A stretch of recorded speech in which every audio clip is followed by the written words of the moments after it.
Good evening, everyone. My name is Michael Johnston, and I serve as the Speaker of the Senate for this year's undergraduate student government. Thank you all for joining us for tonight's town hall, focused on hazing prevention and next steps.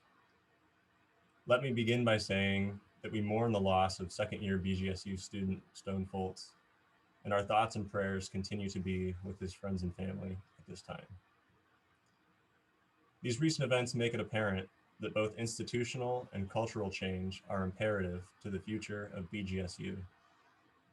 Tonight, we begin the discussion and journey of understanding where the university currently stands, what the path forward will look like, and what actionable steps can be and will be taken, not only by the administration, but also in our role as students. At this time, I'd like to offer USG President Harrison Carter the space to say a few words. Thank you, Michael, and good evening, everyone. Thank you for joining us this evening as the undergraduate student government hosts a town hall. I hope each of you are doing well and staying safe.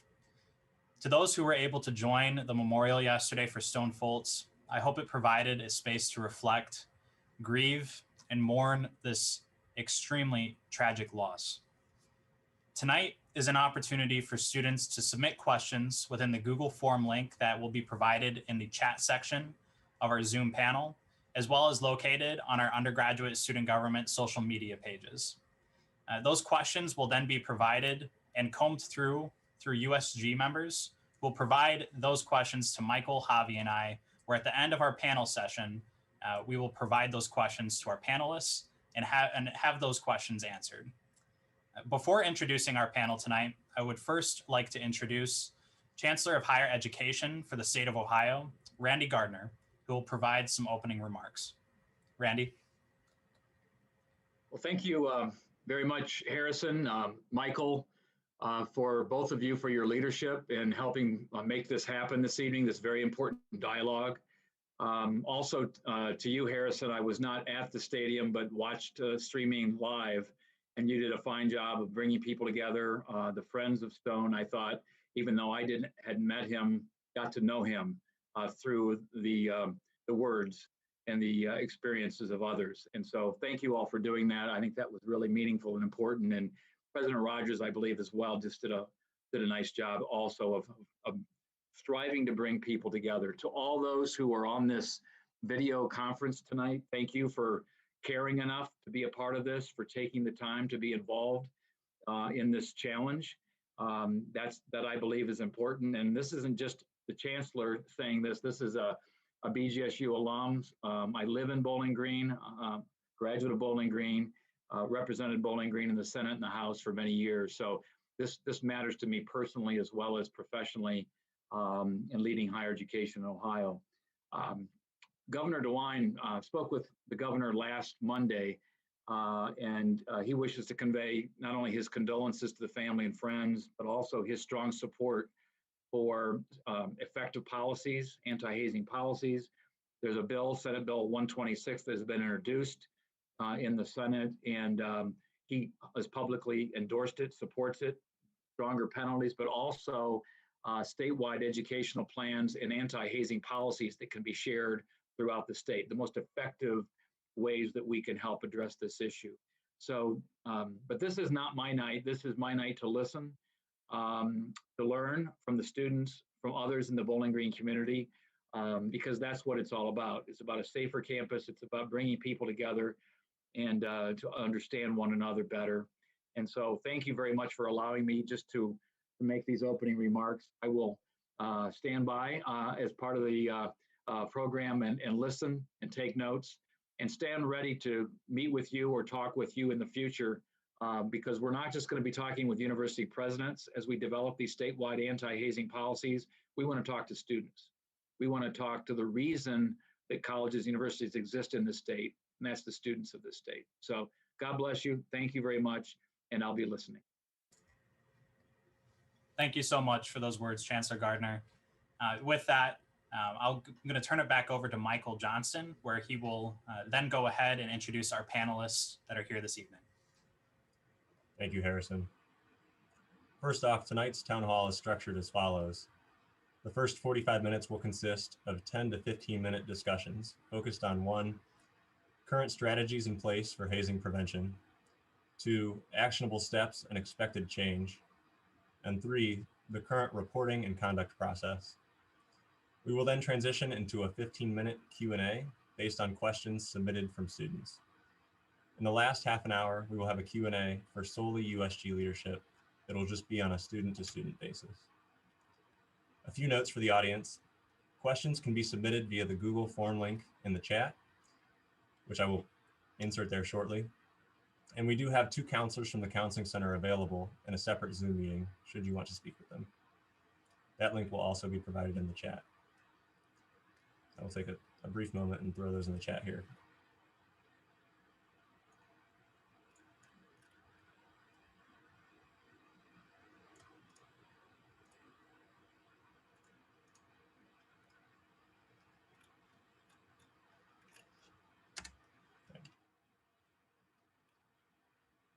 With that, I would like to thank our administration panelists for their willingness to begin this very important discussion this evening and allow them a minute to introduce themselves before we get started.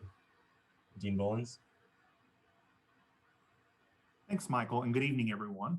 My name is Chris Bullins. I serve as the Dean of Students at Bowling Green State University. I've been here since 2010, so I'm in my 11th year. And in my role at the university, I'm responsible for student conduct, student crisis and emergency services, working with students who may be experiencing housing or food insecurities. And then I also work very closely with some of our city officials, neighborhood associations, et cetera. So very glad to be with you all this evening. Thank you, Dean Bullins. Dr. Heilmeier. Thanks, Michael. Appreciate that.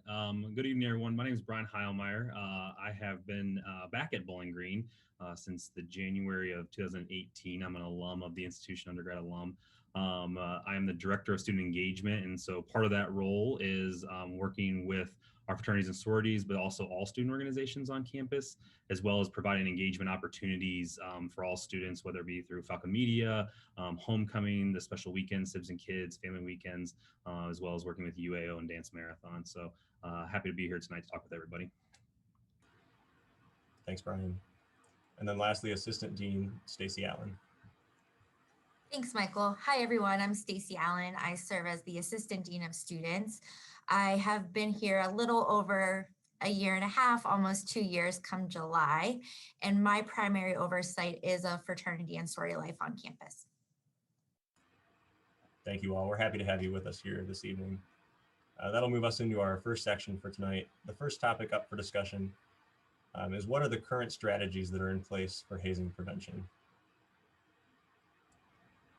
Yeah, happy to talk a little bit about current strategies that we have in place, and also things we've been continuing to work on over the past year or years since Stacey's has joined. When we talk about hazing prevention, we try to look at it from a number of different prongs, right? We try to work with our chapter leadership, our chapter middle membership, as well as our new members. And so sometimes I think it's easier to break it down in those different lenses. And so starting with our new members, first and foremost, when we're talking with new students or new students to fraternity and sorority life, we're trying to educate folks on what that is. Many times students will come to Bowling Green and have a perception of what fraternity and sorority life is. Some of it's accurate, some of it's not accurate. So we spend a little bit of time right at the very beginning doing Greek 101s or fraternity and sorority life 101.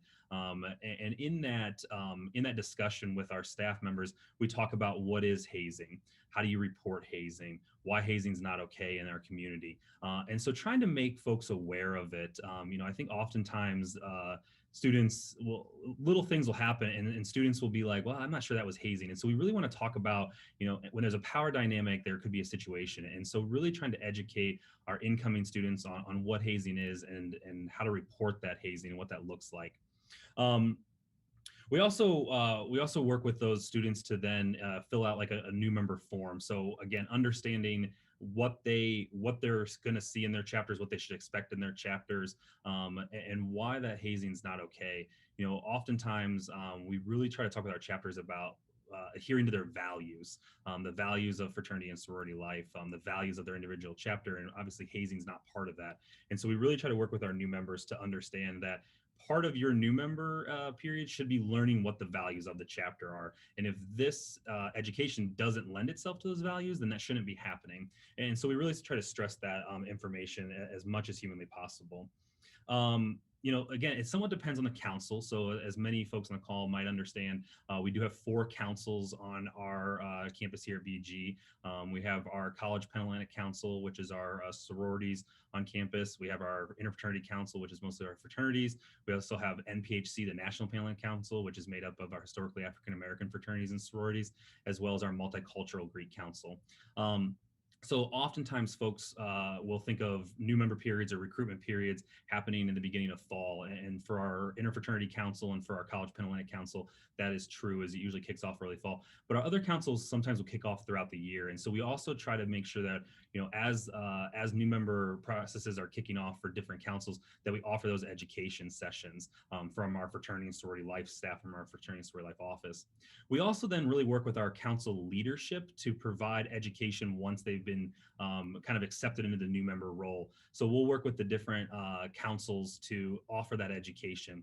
Again, when we're looking at hazing education, there's not one right way to do it. And so a lot of what we do is how do we talk about it in a number of different times at a number of different periods from a number of different educators. I think the student to student is so powerful. And so we really try to encourage or I should say empower our council leaderships to have that new member education with their councils. And what does it look like? What are problematic behaviors for their particular councils? So that'll happen once folks kind of get into the new member process.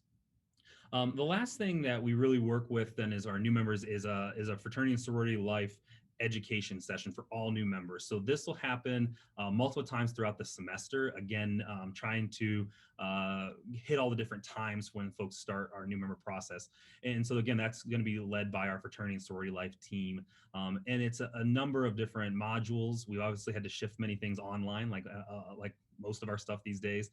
So this past year was all done through Google Classroom. And again, trying to educate not only on what is hazing, how do you report hazing, but also educate more on alcohol, educate on the opportunities within FSL, educate on what fraternity and sorority life can do for new students. And so really, we try to hit that a number of times throughout that first semester. We also talk a lot about bystander intervention. I think that across the board, when we're talking about issues in college campuses, reporting it is key, but also what is that bystander intervention? How do you stop an activity? And so we try to educate students not only on bystander intervention about hazing, but also bystander intervention on sexual assault, bystander intervention on alcohol. And so we try to hit it a number of different times with our new students. The next kind of piece to that is really then working with our chapter leadership. So whether that be the president, the new member educator, vice presidents, recruitment chairs. So we spend a lot of time with those officers to make sure they understand what the expectations are, what is appropriate, what is not appropriate. And so we spend a lot of time working with them. We meet, our fraternity and sorority life teams meet with every chapter once a month, as well as then a president's gathering once a month as well. So we have a lot of touch points with our chapter presidents, and in almost every single interaction we have with our chapter leadership there's a hazing component. We're always talking about how do you intervene with hazing? How do you notify folks about hazing? How do you spot hazing? And really trying to work with that chapter leadership to understand their role in stopping and ending hazing on our campus and in their chapter. The other big piece that is different from many other student organizations is that all of our chapters have some sort of headquarters, have some sort of national or international organization. And so many of our organizations will receive monthly visits from whether it be a consultant or some sort of interaction once a month from their headquarters. Again, a lot of that's been virtual in the most current climate, but our team will meet with a lot of consultants on campus in normal times. And so we also really try to partner with the headquarters to find out, how are you teaching this? How are you educating your students about hazing prevention and ending hazing? So we really try to work kind of hand in hand in partnership with those headquarters so that we can really try to deliver a strong message. The last piece that is sometimes the more difficult piece is how do you get to the general membership? So not necessarily an officer, but not a new member. And that's always our biggest struggle because that's also our biggest population, right? When you think about new students joining in the leadership positions, the most folks are kind of in that general population. So 2 years ago, we really started to work with Hazing Prevention Week, which is a national push for colleges and universities. And so we really worked with them and kind of kicked it off pretty strong in 2019, 2020. We actually brought Evelyn Piazza, the mother of Tim Piazza from Penn State, as well as Kathleen Wyatt, the mother of Colin Wyatt from Ohio University, to talk with our chapters, to talk with our community. Again, going back to this idea of there's not one right way to do this. And so they were able to provide a whole different perspective, and it was a very powerful night. We had, 800 plus members that attended that event in the ballroom. And so that was kind of our kickoff to the event. But then in addition, how do we also work to educate folks throughout that week? And so, some fun events to educate about information, but also training sessions about bystander intervention and hazing prevention during that hazing prevention week.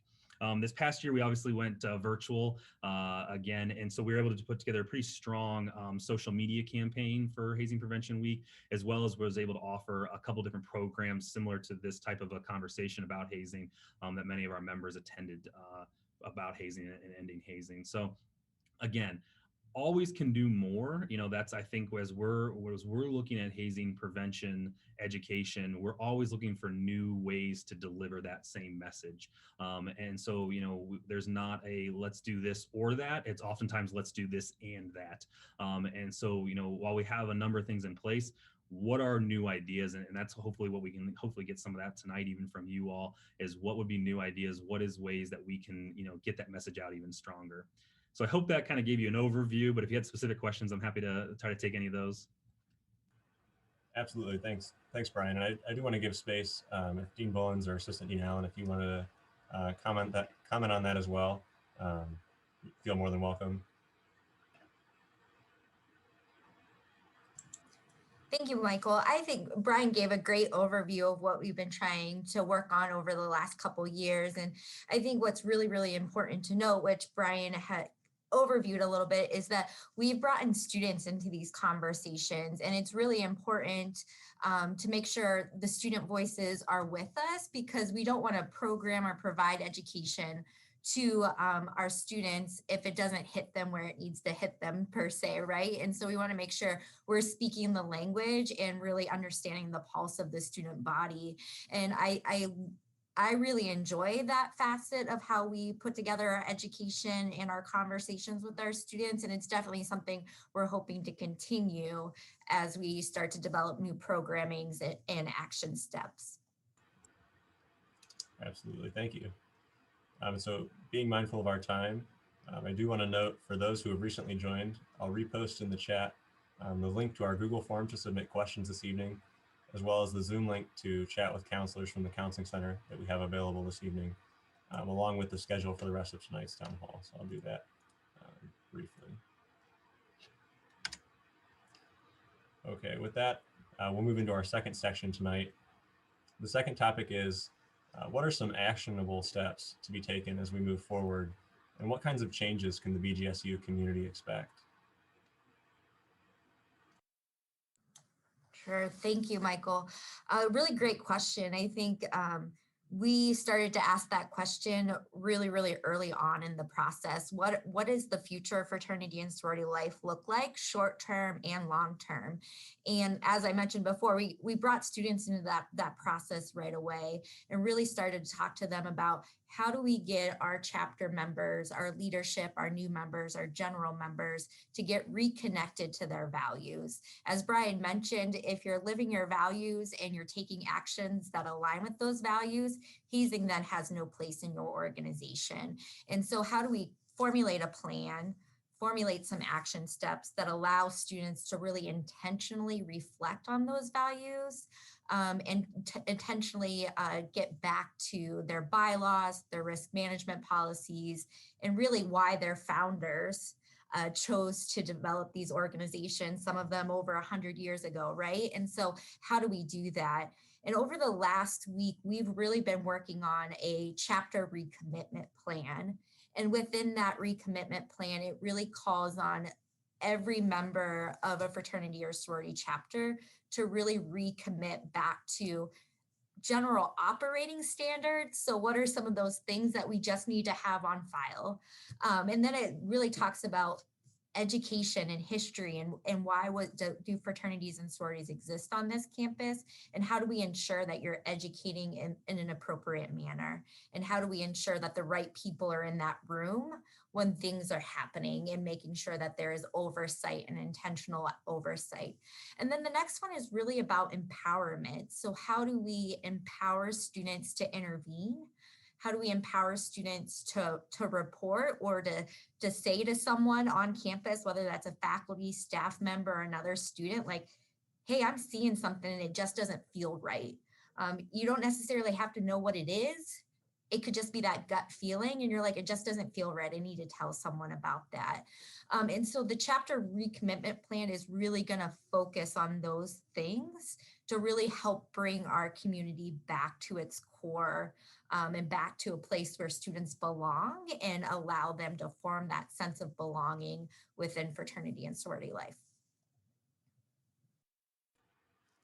Thank you, Assistant Dean Allan. So as a follow-up to that discussion topic, so this evening we've talked a lot about action steps for Greek life and kind of hazing prevention as it concerns Greek life. But obviously hazing can occur in other student organizations as well. What other action steps, or what's the plan forward for not just Greek life, but also BGSU as a community and those other student organizations? Yeah, it's a great question. I think, as we were discussing, the hazing prevention at BGSU, even, back last fall, a lot of it was, to your point, Michael, of it. It's not just a fraternity and sorority life issue. It's a major one of the fraternity and sorority life issue, or fraternity and sorority life, and one we need to address. But not only there, and so I think that as we're looking at best practices for our fraternity and sorority life, how do we also apply that to all student organizations? Really trying to understand, and trying to do education for all. I think one of the big pieces that we've talked about is how do we educate all students about what hazing is and why it's problematic, and so trying to understand the best way to deliver that message. We're also looking at one of the big things that came out of the Penn State situation with Tim Piazza, the tragic death of Tim Piazza, was a scorecard, right?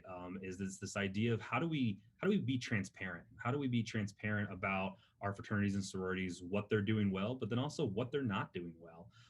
And so this idea of a scorecard emerged out of that, and it's something that we've actually been working on, and we'll be pushing it out this spring. It was planned to go out this spring. Last year we had a chance to talk with a bunch of groups, last semester. But taking that a step further of not just fraternities and sororities, but all student organizations. So if there is a hazing case involving a student organization, how do we put that information out there? And again, not in a way to be like, hey, we just want to publicly shame you, but instead of how do we educate folks that this is not just a fraternity and sorority life issue? And so trying to understand how we can do that, how we can make that an effective tool versus just a reporting tool. We don't want it to just be like, oh yeah, this happened, we put it on the website and we all move on. How do we make that an effective tool? So part of that hazing prevention week was not just fraternity and sorority life. It involved members from athletics, our Office of Multicultural Affairs, marching band, our other student organization members, wellness, health and health and wellness. So trying to get a good grasp of where are major issues and how do we attack those issues, and how do we empower the right people? I think that that's a lot of what we're talking about, because really at the end of the day, for all the staff that we have, we're always going to have more students, which is phenomenal. But how do we empower students to be able to step in, to report, really be able to be the eyes and ears out there when things are happening? And so a lot of our conversation with our organizations is, how are we educating our officers? How are we educating our graduate assistants? How are we educating our advisors? Often we have a lot of wonderful advisors here on our campus, both faculty and staff, and in their role, they might not necessarily come across hazing and hazing prevention very often. So how are we making sure that we're educating those individuals on what hazing is and how you can report it? And so I think as we're looking at this and as we're taking this out, how do we, to your question, how do we apply it to all student orgs? I think how we do it is by trying to educate all students on this topic. Is it's not just oh, you're in a fraternity or a sorority, you need to know about hazing. No, you're a student in a university. You need to know about hazing. You need to know how to report it. And so we'll be taking looks at that as well. Obviously, there was a much more strategic plan around hazing prevention with our fraternities and sororities, but even part of the hazing prevention, the hazing coalition, was looking at all orgs, and so that will continue to be extrapolated out to try to make sure that all students know that hazing is not going to be accepted here at our university. Thank you, Brian. I do want to offer some space to either Harrison or Javi if you have some kind of extension questions to ask on this topic. This was referenced, but I want to offer a question to the three of you on, as these plans and action steps are developed, how are students going to be included in that process? Not just for fraternity and sorority life, but as Michael mentioned, for all student organizations, and making sure something like this never happens again. So I think that's a really great question, Harrison, and I appreciate you asking that. Like I mentioned, starting Saturday, right, we started after the tragedy happened, we started to bring students in right away. Students from our from undergraduate student government, our board of trustees, our fraternity and sorority life members, to come in and really start to talk about that. And yes, the focus at that time was really on fraternity and sorority life. But what I heard from everyone at that time was also this need to focus on the greater community, and this understanding that these things can and do happen outside of fraternity and sorority life. I would hope that we are still going to have some eager students that want to be a part of the change and be able to help us do these action items and these steps going forward. Brian mentioned our campus partners for Hazing Prevention Week. During that planning of the week, there's always students on that committee. So SAC has participated in the past. I know Michael has sat on our hazing coalition before. And so we will continue to find really intentional moments on getting folks involved. And I would say, I might get Brian laughing at me, but if somebody's really interested and they're passionate about this, we want to hear from you. And so if you have this great idea, like, feel free to reach out to any of us, because we would rather sit down and talk to you about your solutions and figure out how we can make change together. Because like I said, there's three of us, right? And unfortunately or fortunately, we're not 18 to 22-year-olds. So we don't necessarily know the language or what's happening all the time on the ground. And you all have that information. And so we really need our students in order to make an effective change. And I would just echo for a moment what Stacey's saying. We are really trying to create a space and inviting any of our campus community members to come into that space and talk with us about their ideas.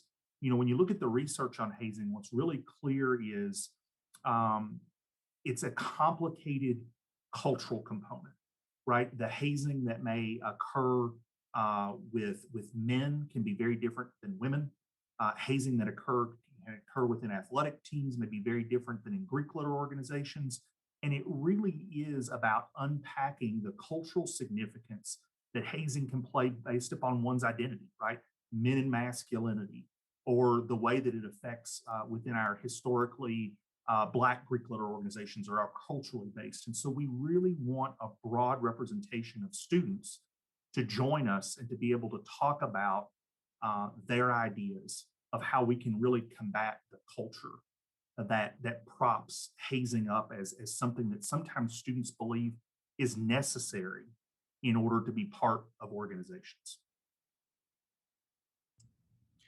Yeah, and I'll echo obviously what Chris and Stacey said, and I think as we're talking about implementation of these, having a plan is one thing, and implementing it is a whole other.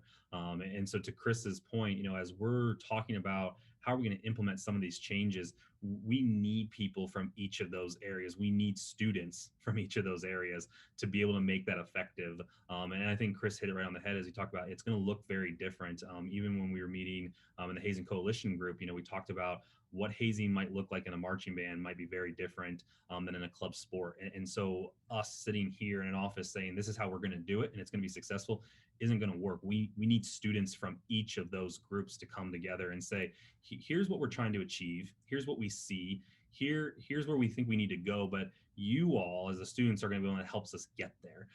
And so Harrison, I think that how are they going to be involved? They're going to be the key component to be involved.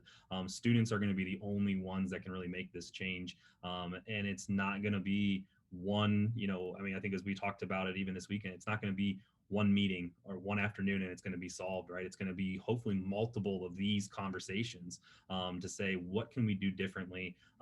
We've seen success, maybe, hopefully we've seen success in this area. So how do we then extrapolate that to an area over here? And so a lot more conversations with students to come on how we're going to implement these changes. Absolutely. Thank you, Harrison, for that question. And thank you all for taking the time to answer that. I think there's a lot to be said about the bottom-up change that should happen, and that a good bit of this is on students to take individual action and change the culture. Only so much can be done from an institutional level, and so working together to find that solution is critical. So that concludes our second section. I do want to pause briefly. For those who have recently joined, I will repost in the chat the link to submit questions this evening. The Zoom link for counselors who are available from the Counseling Center will also be posted in the chat, along with the schedule for the remaining portion of tonight's town hall. With that, we move into our final preset topic for the evening, and that is, what is the current reporting and conduct process here at Bgsu? Thanks, Michael. So I'm gonna tackle a large part of this section. Reporting is so critical to our ability as an institution to respond to and intervene when hazing is occurring, right? And I want to start this section by talking about one quick statistic from a 2008 study that was done by some professors from the University of Maine. It was probably one of the largest studies that has been done to date on hazing, because there were almost 11,500 undergraduate students from 53 universities and colleges that responded. And there were two things from that study that stood out to me. Number one was 9 out of 10 students who had actually experienced some form of a hazing behavior did not consider themselves to have been hazed. They labeled that experience something else. They were part of a great bonding activity. They were part of a brotherhood or sisterhood event. They carried on a time-honored tradition, but they didn't call it hazing.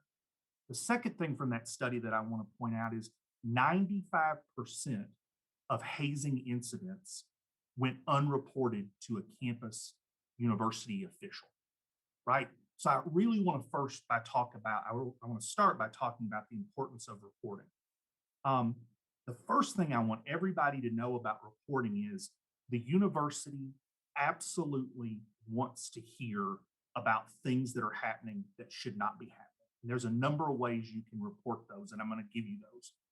But the one thing I want to stress that is so critical is if there's a situation happening where someone is ever in danger, the first call should always be to 911, right? That university intervention and support is going to happen, but the first thing we want to do is protect someone's life and health and safety and well-being. So I want to put that out there as number one. From there, as it relates to notifying the university, there's a lot of ways that can happen. There are staff throughout the campus that a student can report to, whether it's in residence life, whether it's in the Dean of Students office, student engagement, etc. Another opportunity for students is to file an official report. And we do that at BGSU through what we advertise as the See It, Hear It, Report It campaign. If you Google that, it's going to take you to a form where you can actually document and fill out what it is that you want to be reporting and sharing with the university. In addition, one of the best practices that's out there in the literature is the opportunity to anonymously report what's happening. And we actually have a hotline, a phone number, and I'm going to give that to you if folks want to jot this down. It's 419-372-4293, or those last four digits actually spell Haze, H-A-Z-E. That phone number is staffed 24/7. And again, we will take an official or an anonymous report. And so I absolutely want to make sure that every individual that's listening knows that there are so many ways to report hazing. And again, just the priority of getting immediate first responder help if that's needed. From there, I want to talk a little bit about the conduct process. At BGSU, we have a code of student conduct. It governs the rights and responsibilities of members of our learning community. And when we think about why we come to college and the purpose of higher education, it's not just about intellectual development, it's also about moral development, character development. And this code of conduct is really meant to offer a space for individuals who engage in behavior that's not consistent with our community values to be held accountable. Now, this code of conduct is one way to hold folks accountable. But again, when we're talking about hazing, hazing is a crime in the state of Ohio, and I'm very pleased with some of the legislative pieces that are working their way forward and the support we have to even strengthen the criminal aspect of hazing. There's also civil processes where individuals can be sued. And so all of those processes can be happening concurrently with the university's process. And so reporting hazing to the university would certainly trigger a code of conduct investigation process. And so what's involved in that? Well, a couple things. Number one, our code applies on and off campus. So again, regardless of what's happening or where, we want to hear about it. I've told you that it's independent of other investigations that can be happening. And if you want to check out our code, hazing is specifically referenced as prohibited conduct in section 6B2. And so when we get an allegation, we're going to meet with some different individuals, depending on the type of information that we need to get, whether it's leaders of the organization, advisors of the organization, members of the organization, new members of the organization. And we're going to be looking to piece together as much as we can an understanding of what has happened. From there, we're going to be looking at, did those behaviors rise to the level of policy violation? And again, very different from the criminal process where the standard is beyond a reasonable doubt. We're going to be using a preponderance of the evidence, meaning is it more likely than not? And then we would actually be charging an entire organization potentially and or individual students with the allegation of having violated the hazing section of our code of conduct. If that occurs and a student or student organization is found responsible, again, very different from a criminal process, we would be enforcing sanctions. And those sanctions do not entail things such as time in jail or significant monetary fines, because that's going to be part of the legal process. What we're going to be looking at is at the status of the organization or the individual. And by status, I mean, do we need to be permanently removing the organization or individual from our learning community? Do we need to be suspending them for a definitive period of time? Or was the behavior one where potentially university conduct probation would be more applicable? In addition to the status, the other things that we always look at when we're sanctioning and holding individuals accountable is not only how do we stop the behavior, but how do we prevent it from happening again? And so we employ things such as educational sanctions, workshops, trainings, reflective papers, speakers, in order to help the group and or the individuals really learn what went wrong and how to be able to move forward in a very different path. And so that's a high-level overview of the reporting process as well as the code process, and would certainly be happy to answer questions a little bit later when it's appropriate. Thank you, Dean Bullins, for that overview of the conduct and reporting process. I know around that conduct and reporting piece, a large piece of confusion and question in students' minds recently has been, what is interim suspension regarding the most recent incident, and why is that in place? What's the process look like surrounding that? I know there's a lot of questions out there around that. Michael, I really appreciate that question because it can be confusing, right? So I talked a moment ago about statuses and that the outcome of a hearing and a sanction could be suspension or expulsion. Those things are assigned at the end of an investigation when we have afforded due process that we're required to do according to things like constitutional law and university policy. However, there are times when the university is concerned about the health and safety and well-being of our members of our learning community. And in order to ensure that we feel comfortable about their health, safety, and well-being, we would enact either what we call interim measures, right? The interim measures could be that all new member events have to cease for a period of time. All events with alcohol have to cease for a period of time, or all the way up to we're going to shut down all operations. We're going to issue a no contact directive where the older members or active members are not able to connect with or talk to those younger or new members, so that while we're conducting our investigation and gathering the facts, often working in concert with law enforcement, because again, hazing is a crime, we've at least put measures in place on an interim basis that we believe are warranted to protect members of our campus community. So that's what an interim suspension is. It's an interim measure at the beginning of an investigation to promote health and safety while we're working our way through our process. Thank you, Dean Bullins, for providing that clarification. With the remaining few minutes in this section, I do want to offer it up to Harrison and Javi if they have any extending questions. Yeah, I have one, Michael. Thank you. Dean Bullins, seeing that as a part of the Bgsu conduct process, each student and or organization have a right to due process, how can we be more transparent as an institution in answering the questions of a status of where a conduct investigation is, if we can at all? Sure. So Javi, mentioned the term I used a moment ago about due process, right? And that is that when a report comes in, there are some critical steps that we need to take in order to safeguard the rights of members of our learning community, right? They need to be put on notice that an allegation has been received. They need to be able to come in and read what the allegation that's been made about them is. They need the opportunity to respond to that allegation. And that may even be taking a little bit of time to go back and do their own internal investigation. And so a lot of times there'll be questions about what is happening while the process is working through. Well, the first thing we would always ask is some patience and grace from individuals that we're not ever going to comment on an active investigation because we can't do that, right? It would jeopardize the work we're doing. It would jeopardize the work that law enforcement is doing, et cetera.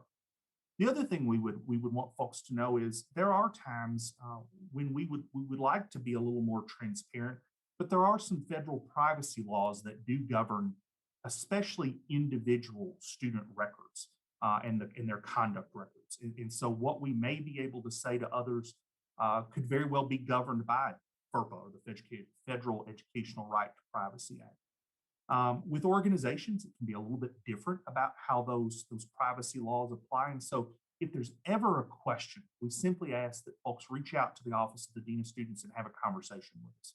We will be as transparent as we can be with you. And if we can't, we will tell you why that we can't be transparent with you. Because again, we value that partnership with the university community. If I may take one more moment, when we were talking about reporting a minute ago, and I think Brian said something that I really would like to echo. There's two handfuls of administrators, right, that work in this area, and we're not in the spaces you are in the nights and the weekends where you hear things and you see things. And to be more specific with you, this spring alone, there's over 18,500 students on the Bowling Green campus. And so if we really thought of each one of those individuals as upholding that responsibility to the community to share a report when they're worried about something, when they're concerned about something, think about the number of eyes and ears that we just exponentially grew into by inviting all of you to be our partners in trying to make sure that every member of this learning community is safe. Thank you, Javi, for that question, and thank you, Dean Bullins, for responding. With that, that'll move us out of our third section this evening and into our Q&A. We will ask questions and overarching themes as they've been presented in the Google form that's been extended to students both beforehand and during this meeting. So I do want to take a quick moment to paste the Google form into the chat again, should folks want to submit questions.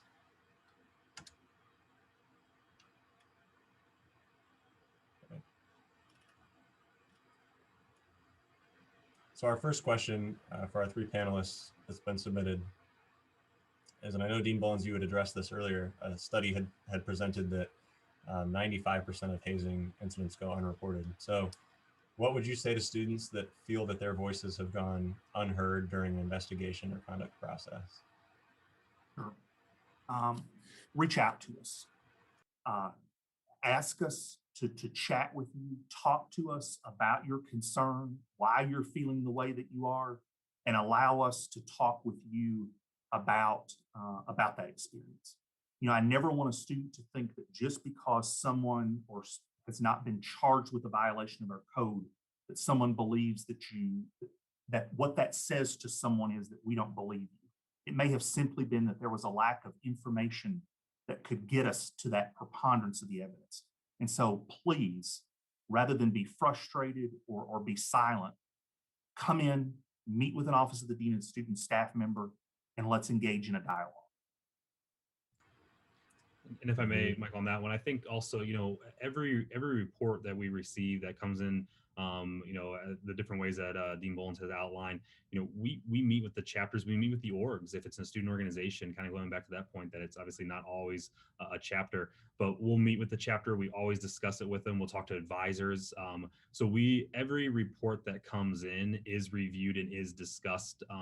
And so I know, and again, back to, Dean Bullins had mentioned, being able to report anonymously is a crucial piece of this, and we know that from the study, but it also doesn't allow us to then have a dialogue back. And so when reports do come in, we do meet with the members of the community, the members of the chapter, the member of the organization. But obviously, if not knowing who's reported that, we're not always able to circle back. And so again, it might be that there was an educational piece that was put in place, or there was some sort of ramification. But again, it's not a public piece that goes out there. But every single report that comes in is reviewed by staff and is taken to student organizations, if nothing else, to try to get a better understanding of what's going on. And so I can understand, submitting that report, you don't always hear anything back, but I can assure you every single one is taken seriously and is taken to the student organization to try to find out more information if we can. And just one last quick. Sorry, Chris.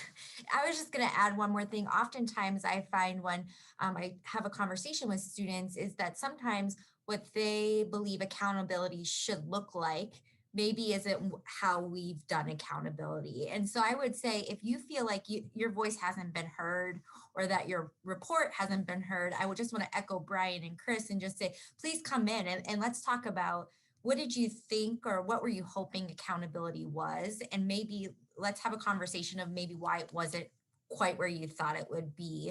I just know when I talk to students, sometimes that seems to be the key. And, we, like Chris says, we follow due process and the Constitution and all kinds of different procedures that are outlined. And so those are also really, really important conversations for us to have with people. Chris, I apologize for interrupting you. No, I'm sorry, Stacey. Last point I wanted to make on this is I think anonymous reporting is powerful. It's important. But I also want to say that sometimes that's our biggest barrier to get to accountability.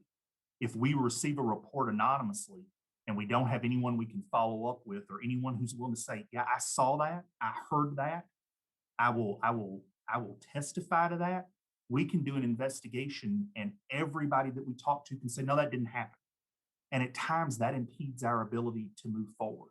And so, a matter of fact, one of the biggest reasons sometimes that things don't move forward. And so I just would ask, as much as possible, if people would be willing, when they report, to not do it anonymously, because it does help us so much. Thank you all for responding to that question. So our next question is, alcohol extends beyond Greek letter organizations. What is the plan to increase alcohol awareness and personal accountability to all college students? And the second part of that question is, do you plan on promoting information about the medical amnesty rule for the Student Code of Conduct and Good Samaritan laws for Ohio that can encourage students to seek help for themselves or others without fear of punishment? Sure, Michael. So, I'll start on that one for a minute. I'm glad that you brought up the medical amnesty piece, because I think we can always do better about educating students about amnesty. And so, for those of you who have not heard, let me briefly explain it. If as a student, you have been potentially engaging in some misconduct involving alcohol or drugs, and you observe some behavior that you want to report to the university, where someone could be hurt, injured, killed, but your barrier to picking up that phone and calling for help is because maybe you're underage or you're under the influence of something, our code allows us to give you amnesty for that, and to say that there is a greater good about asking for help and not having to worry about the ramifications of the misconduct you were engaged in with those substances. And so, again, would love ideas from the students. We try to talk about it at orientation. We try to promote amnesty when we talk about Know the Code and other days or other programs that we put on. But I think that piece is so critical. Don't worry about what it is that you may have been doing wrong in that moment. If you see someone else's life that's in jeopardy, make the call. And Michael, I can address the first half of the question around how do we raise some awareness about alcohol education and the effects that it has on students, both socially, biologically, mentally, all of the facets of what does it mean to be a person, right? And so I and several other campus partners have been working with Dr. Faith Donardo. I just recently was brought into the conversation as she and her team are working through some new modules that for all students to be able to get some education around alcohol awareness and the effects that it does have on students. And so you should be seeing some of those educational modules come through over the next academic year as we get the education and the curriculum in place in order for it to be really effective for students. So that is one piece of what we're trying to do when it comes to raising awareness and educating our students about alcohol. And I think we also are looking of how do we, sorry, Michael, we're also looking at how do we, oftentimes that's that for our incoming students, right? For our first year students joining our community, but how do we also hit that at different milestones throughout their college career? Because we know different folks have, they change over time. And so, even, and again, I know this is the question specifically, beyond FSL, but in our purview, how do we also make sure that maybe as you become an officer, you do a refresher course of a fraternity and sorority, and maybe all student organizations, once you join, what does that refresher course look like? Because we also know, right? I mean, if you think about it, even as we're talking about vaccines, obviously vaccines are allowed, what are those boosters along the way? So it's not just this, okay, you took a education on alcohol right when you got to BGSU, now you're done. How do we hit that multiple times throughout an individual's college career so that they do keep that, so that information does stay relevant and stuff stay, it might apply to them differently once they turn 21 than before, depending on what their personal beliefs were. And so I also think we're also looking, how do we space that out so it's not just like the day you get here, you take this and then you never hear about it again. And so again, would love feedback from students on when is the right time to hit that, hit those marks throughout an individual's college career. Absolutely. Thank you all for answering that question. I think changing those social norms is a long process and can take some different steps throughout the college career to do that. For the next question, I'll transition it over to Harrison. Thank you, Michael. This is a question that has come in not just through the forums tonight, but also throughout social media, our Facebook class pages. This has been a very common question in the fraternity in question on the recent incident that took the life of Stone Foltz. Why was Pike still allowed on campus after their previous alleged and confirmed misconduct cases? Obviously, what you can speak on that, given some of the laws that you have mentioned that protect some of that information, but that is a very common question across our campus right now. I think, and I appreciate the question, and I think right now, as we're working our way through the investigation phase of this case, I think I would really prefer that we focus on this situation and the investigation. And I don't want to get into some specifics about things that that may be out there that could be untrue while we're trying to investigate an active case. Thank you, Dean Bullins. We can certainly appreciate that answer. We do have time for one or two more questions this evening. So the next question, so are there any plans to update the Maxient, or as it's more commonly known, See It, Hear It, Report It form? It's a one-stop shop for many campus issues, but from this student's understanding, it confuses and has deterred students from reporting because it's lengthy, and can be somewhat of a confusing form. Let's see, and then can you talk a little bit about why fraternities and sororities? Oh, that's a separate question. I apologize. So See It, Hear It, Report It form. Sure, Michael. So I can talk about that. I appreciate the feedback that folks find it confusing. The thought with one form was one form, one tagline: See It, Hear It, Report It. So whether it's an allegation of a violation of the code, whether it is sexual misconduct, Title IX, bias incident, whatever a student of concern, one tagline, one form would help people get to the right place. I would love feedback from our campus community about any way that we could improve that form, and would ask that anybody that has that feedback and thoughts, that they reach out. Because if the form isn't working, then we need to do better. And again, would love to have conversations with anyone who has ideas. Absolutely.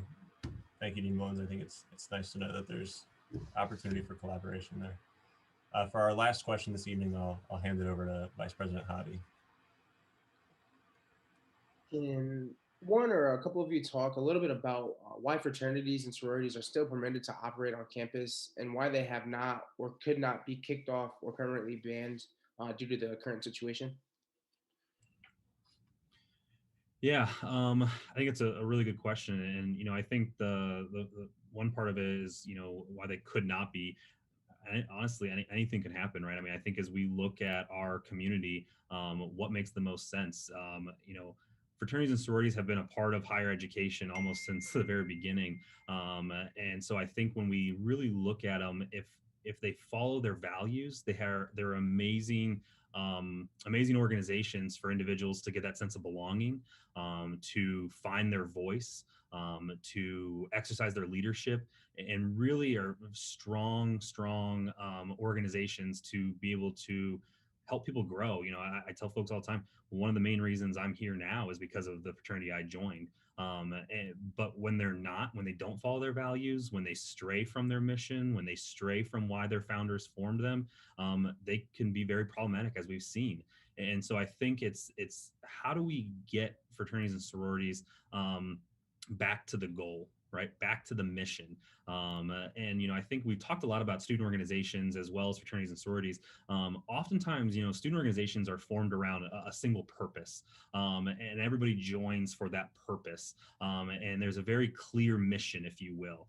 Fraternities and sororities also have clear missions, but they're not always clear to the membership. And I think that's where we try to spend a lot of time. We really talk about values-based recruitment, values-based organizations. And so I think that why they could operate and why maybe they should operate is because they can be very powerful sense of belonging and sense of individuals to grow. But they got to stay focused on that mission. They got to stay focused on those values. And so that's a lot of what we did focus on but obviously we need to double down on that. And how do we really push that even more? And so I think that that's where we're really working to try to get them to be that powerful change for good, essentially. Thank you, Brian. Go ahead, Assistant Dean Allan. Sorry, Michael. And I was just going to add, I think when President Rogers communicated to all of us, over a week ago, he really clearly said that when fraternities and sororities do what they're supposed to, they have a valued place on our campus. And he really said, we've got to hold each other accountable. We have to be transparent, and we need to get back to being the core of how do we find this place of belonging for our students. And I just wanted to echo what Brian said. Fraternities and sororities, when they do it right, they really form that place of belonging. We know that they help with retention and academic achievement and leadership development and career placement and all of those great things we talk about. And so how do we really start to call our members, those folks that I work with, and how do we call your peers to the table and say, this is what you've told me you're about. Let's start seeing the action. And I think, when they do that, we're going to, the groups that do it well, we see them doing great things. And when everybody else steps up, we'll continue to see really good things come from our community as a whole. Thank you both for answering that last question. This does conclude our Q&A for the admin panel this evening. For any questions, and actually the number of questions that were unable to be addressed this evening, we will be forwarding them on to our panelists that are with us this evening and posting an FAQ on the USG website, which you can find at bgsu.edu/USG. Again, I would like to thank Dean Bullins, Assistant Dean Allan, and Dr. Brian Heilmeier for their time and participation this evening. If any of you would like to offer any closing remarks, now would be the time to do so.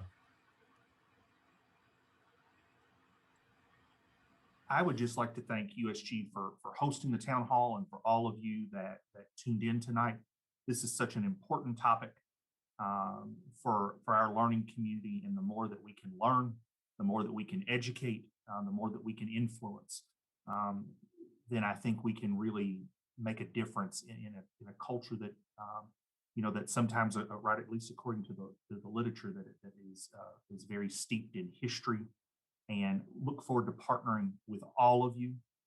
My door is open. I'm listening and would love to hear from any member of our campus community about a concern that they have or an idea that they have.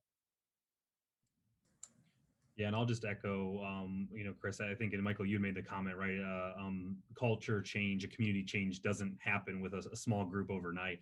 It takes a lot of people. And so really echo Dean Bullins' comments about, the proactiveness of USG to be able to call this town hall, to be in the meetings, to want to participate, to want to make that change. And so, thank you to you all, and for other students that are on the call tonight. Really want to work to how do we make this better? We're ready, we're willing, we're able, and really hopefully looking to work with you all to make that change that I think we all want to see for our community, to really get that sense of belonging here at BGSU. And lastly, again, thank you for inviting me to be a part of this conversation. I really, really appreciate it. Like Brian and both Chris said, really want to be a partner in making this proactive and intentional change. And how do we, and part of it is me challenging you all as students, how do we make sure that Stone is on our mind as we move forward, right? It's very fresh, and we're mourning and we're grieving, and we all have a lot of emotions around what occurred. And so a year from now, 2 years from now, 5 years from now, how do we make sure that Stone is still on our mind and that we are doing the right things, because that's important, and his story and his life shouldn't be lost in all of this. Absolutely. Thank you all again for your time this evening. I know we look forward to working together as we move on to better the BGSU community. Now we'll move into the Q&A section for USG leadership. This is a time meant to be student to student. with no admin or university officials on the call for this last half hour. This is a time you can voice any concerns and ask any questions you may have to your peers on student government.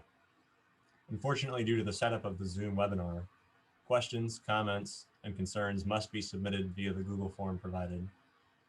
And again, for those of you who have recently joined, I will repost in the chat the link to submit questions and the Zoom link for counselors from the Counseling Center that we have available this evening.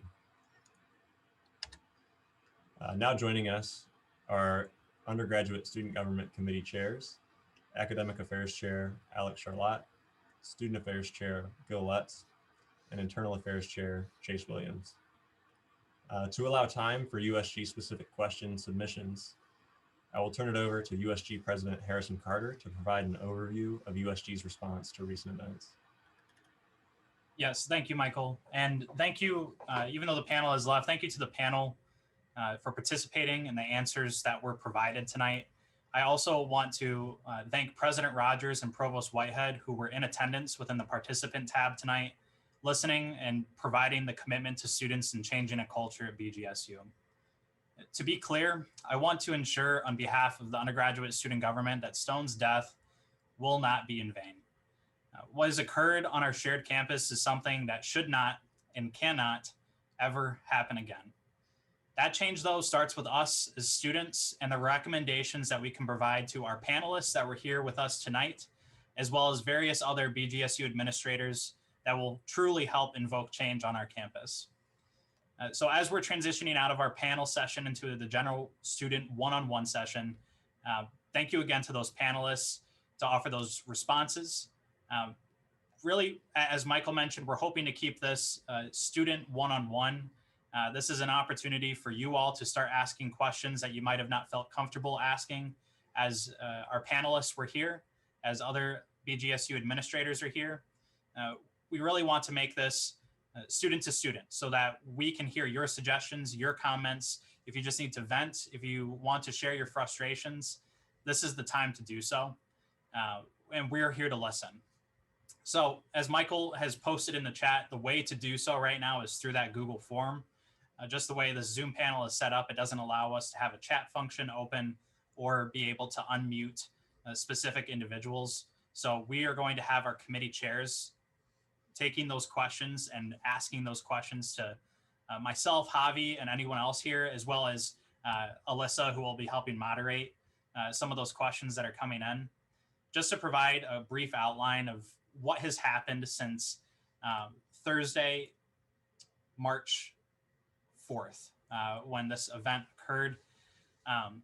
After hearing what had occurred and learning some of the specifics as an investigation was taking place, various BGSU administration took the call to action to get student leaders together in the same room that weekend, so March 6th and 7th. As was referenced in President Rogers' emails to the community around that time, the group of student leaders included undergraduate student government, our Board of Trustee undergraduate representative, and then representatives from the 4 Greek councils that currently exist on our campus. There, we put together a recommendation sheet that was passed along to President Rogers and his executive cabinet. In that recommendation sheet, we had 3 different categories of immediate responses that we were recommending as students, medium-term responses we were recommending as students, and long-term recommendations or suggestions that we were recommending immediately following the events of Thursday, March 4th. Some of those immediate recommendations included the suspension of Greek life for the immediate future, as well as the recommendation that third-party investigations take place with all of our Greek letter organizations on campus before a return to normalcy can be expected.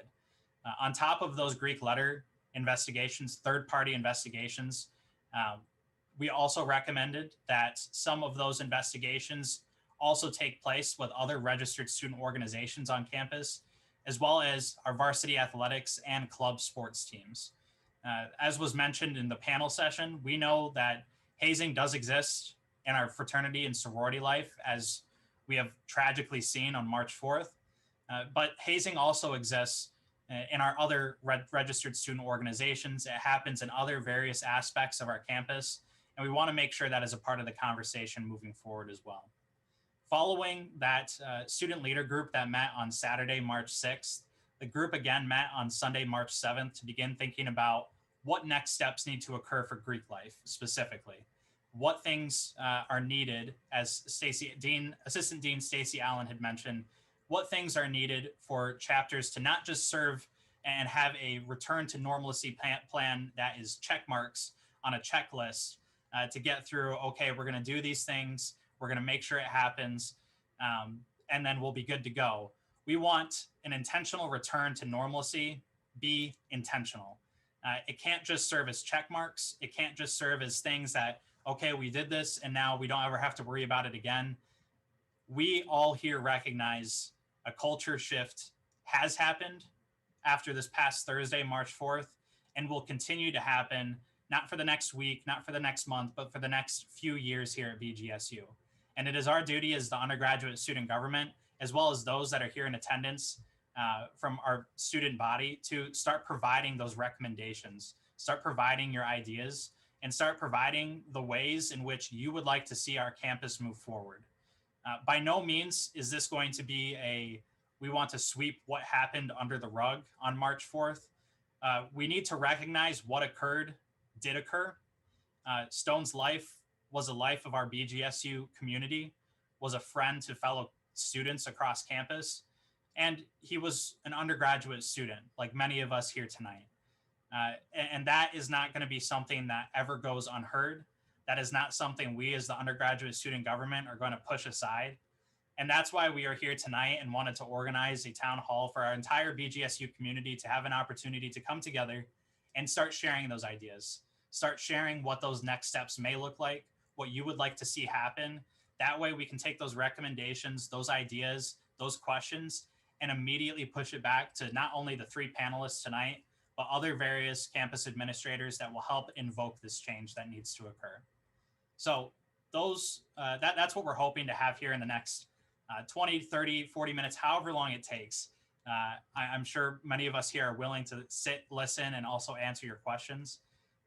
But that's what this section here of our panel is planned to do so. Javi, Michael, or any of our committee chairs, if there's aspects I'm missing, feel free to chime in now. But to everyone that is here right now, thank you. It has not gone unnoticed, your commitment to making sure the student voice is heard as we move forward. Thank you, Harrison. Reading questions this evening will be USG Chief Administrator Alyssa Horn. So I think a good first question to start with, and this kind of echoes some of what Harrison's talked about, but this can go to any of our committee chairs, Michael, Harrison, or Javi.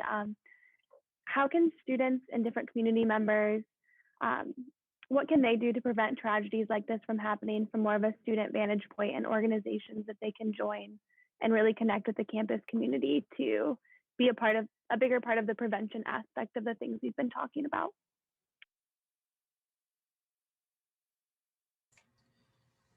I can start on this. I think one area, and this was hit on by our panelists tonight, is that see it, hear it, report it form.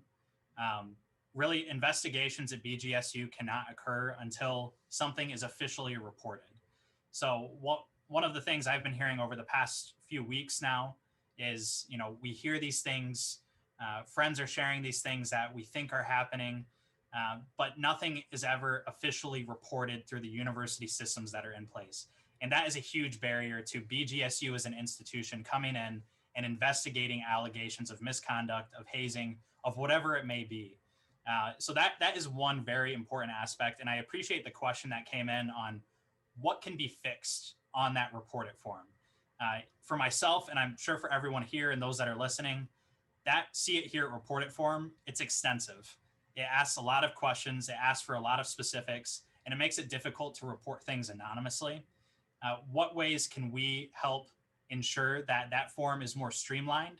It's easier for student access, it's easier for student organization access, and how that reporting process or that intervening process, if it needs to be rebranded so it's not a report it equals snitch, that's not what we need to do.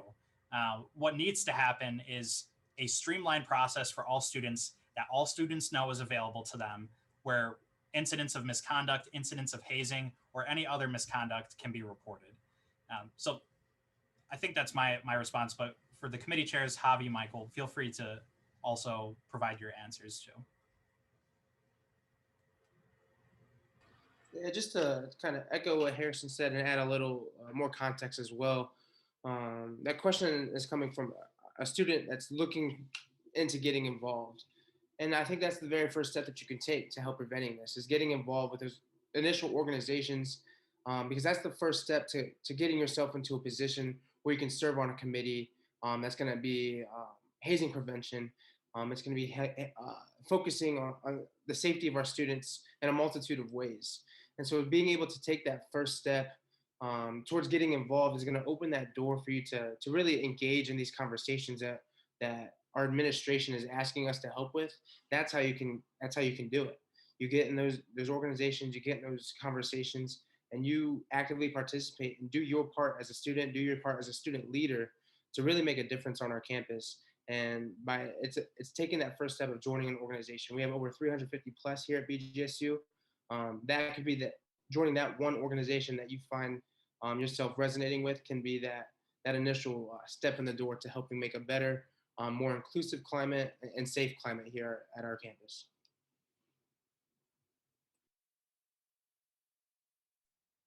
I also too just want to add, to all the students out there, you can feel free to reach out to any of us here on undergraduate student government. We want to help you. And even if, we can't answer your question, we can get you in contact with people who can answer your question. And we can certainly point you in the right direction and help guide you on campus. So don't hesitate to reach out to any one of us.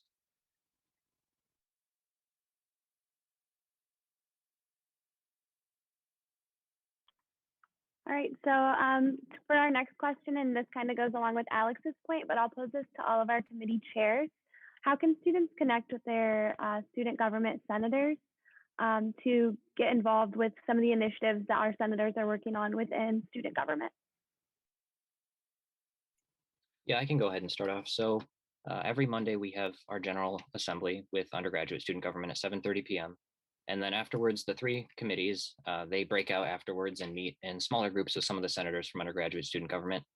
And, trying to bring students and get them involved, that can look like, our committee going back out to their constituents and talking about these resolutions, or seeing things that they heard from friends or on social media and then bringing those back to the committees and talking about them.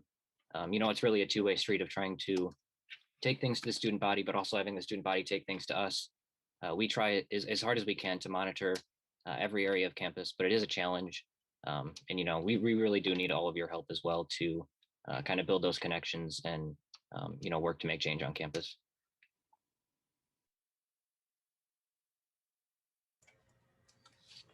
Similar to what Alex said, we really work on ideas really. And, if you can communicate those ideas to either maybe a senator who represents you, or if you can easily get in contact with them, or just come to GA, honestly, or email any of the Senate leadership, we're going to really reach out to you and try to get you involved in that process. And we might end up bringing you to GA or to our committee meetings to talk about this issue a little bit more.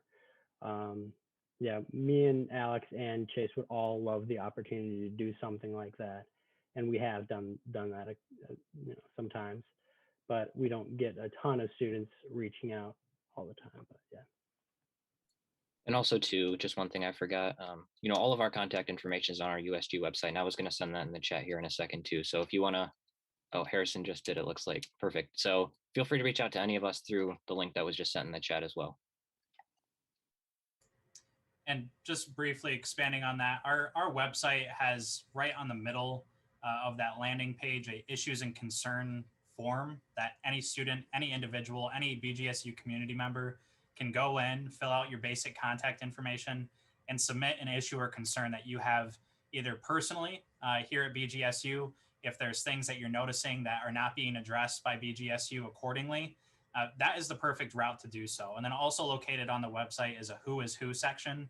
So you can see exactly everyone that is currently a part of our undergraduate student government and our specific senatorial spots that represent all various aspects of campus, you can see who represents you and who your direct contact is, because their contact information, specifically their BGSU email, is listed on our site. So that is really the best way to get in contact with us. On Monday nights, we have those 7:30 p.m. General Assemblies, and every single General Assembly, we have a section for lobby time. And lobby time is a period of our General Assembly meetings where anyone, any student, BGSU community member, any faculty member, whoever it may be, you can come in and share your thoughts, have 5 minutes to have open forum and speak on what you would like to speak on. So those are definitely the mechanisms that are in place and will help. Along with that, anyone can even reach out to us on our social media pages, DMing us, and we'll be more than happy to point you in the right direction.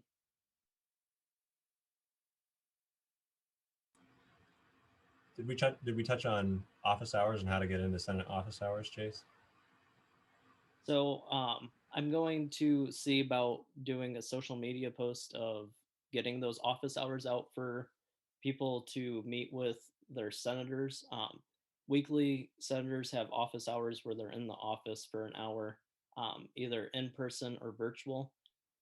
We'll get those posted, but they will have their name, and you can go in and just talk to a senator about issues that you have, and they should be even able to point you in the right direction and help get your issues and concerns across.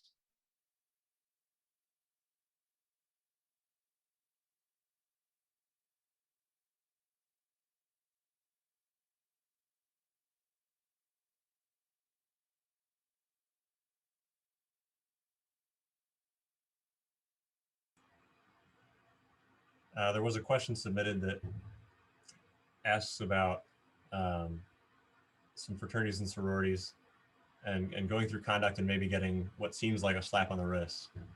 I think to Assistant Dean Stacey Allan's point, she had talked about some students I believe that like procedural justice should happen a certain way, that certain actions should be taken, and those actions maybe weren't taken.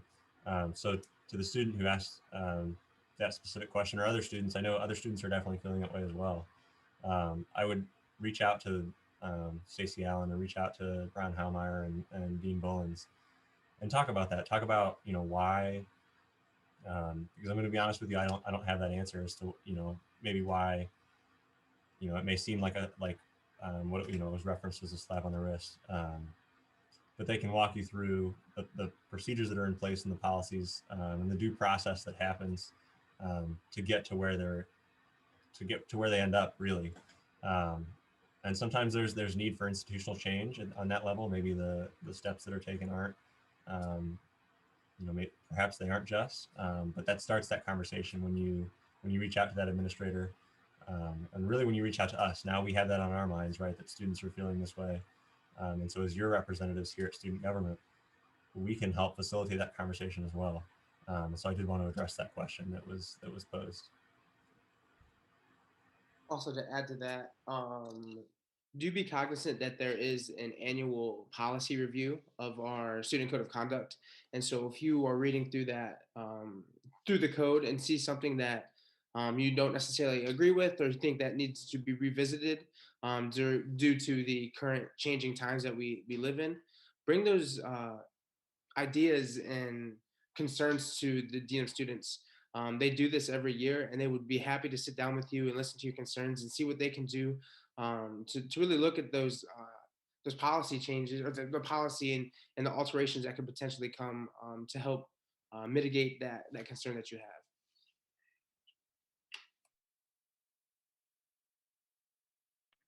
And I just want to reiterate, I want to say that Michael made this point. These questions that are being submitted will be sent on to the administrators that were here with us tonight, because there are a lot of great questions that, just based on time, that will not be answered. And there are some really great questions coming in addressed to us as undergraduate student government that I do believe are going to be better answered by the university administrators that were here with us tonight. So we'll make sure that those are getting passed along as well. I do know a lot of questions are revolving around how to get involved. And I think that our committee chairs have done a really great job of, and our president and vice president and speaker have done a really great job of talking about how you can get involved and making sure that this doesn't just stop here. But does anyone have any final statements more specifically? How do we make sure this issue specifically continues to be addressed and doesn't just end here in a couple of months, you know, as students graduate and as students move on and new USG administrations start? How do we ensure that this is a continued discussion among not just our organization, but all student organizations on campus?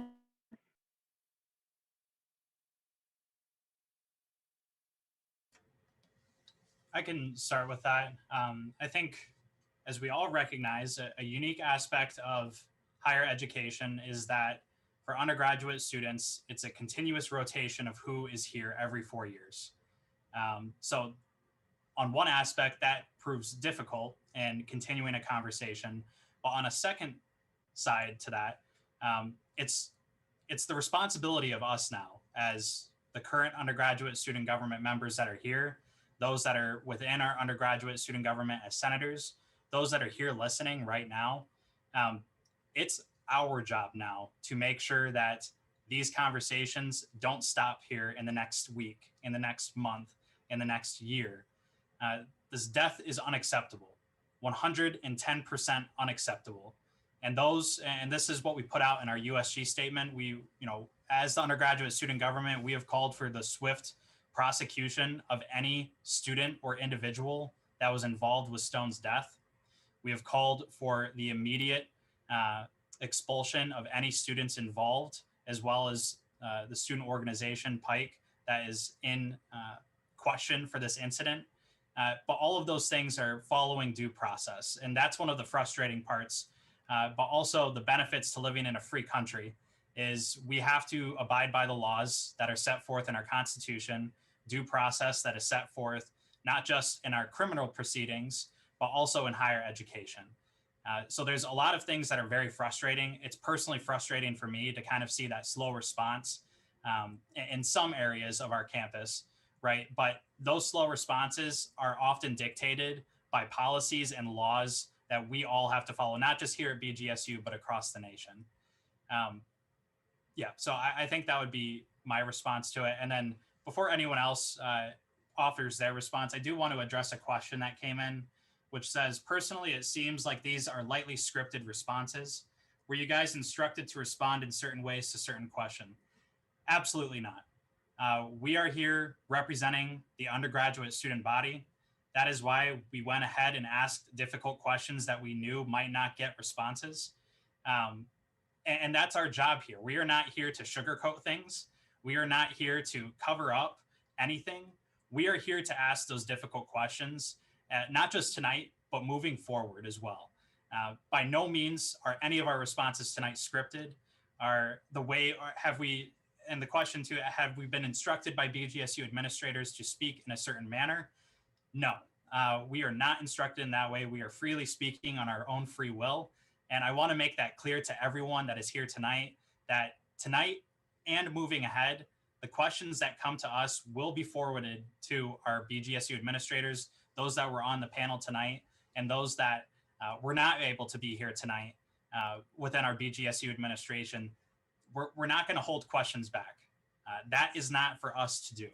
If you have questions, if you have concerns, if you have things that you think are not being addressed, we are going to forward those concerns and we are going to forward those responses. So I just wanted to address that. Thanks, Harrison, for addressing that. I did want to echo, I saw that comment as well. We're not scripted. We're here to represent you all. And we would love to continue these conversations because they're important conversations to continue having, and the tough questions do need to continue to be asked even after tonight.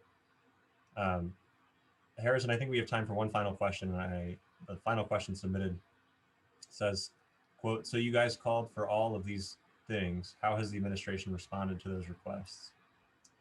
Yeah, so I'm pretty sure that's referencing the statement that we put out as USG, as well as the student leader recommendations that I referenced earlier that were drafted on Saturday and Sunday following the incident on March 4th to just address both, because I'm not sure where exactly that question is posed. For the first part on that, those student leader recommendations that we provided to President Rogers and his executive cabinet, I would say about 95% of those recommendations in the immediate aspect were followed and heard by President Rogers and his administration to immediately suspend all Greek life organizations, to invoke third-party investigations for all Greek letter organizations and our registered student organizations, and looking at what those processes are moving forward with our policies, our student conduct policies, our procedural policies, everything that dictates how things happen procedurally, and then also how things dictate how student organizations respond,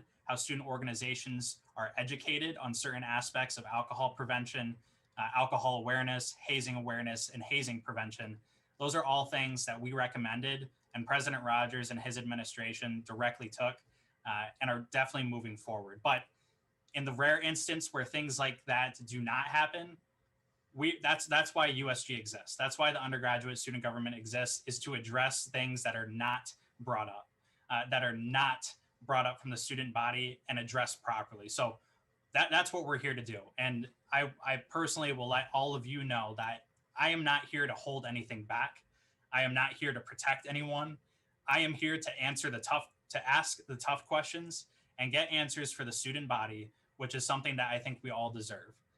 But knowing that some of those answers take time. And that's why, unfortunately, we have to wait on some of those things. We have to wait on some of those recommendations, but we're there every step of the way to make sure it's fully invoked and listened to.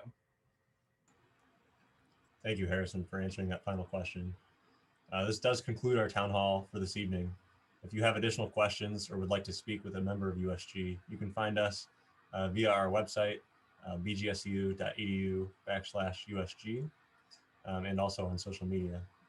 Thank you to all the participants who came to be a part of this important discussion, and to all those who made this event possible. I challenge each and every one of you to take actionable steps of your own as we move forward to help reshape the BGSU community. Each and every student voice matters. I challenge you to make yours heard. Thank you all, and have a good evening.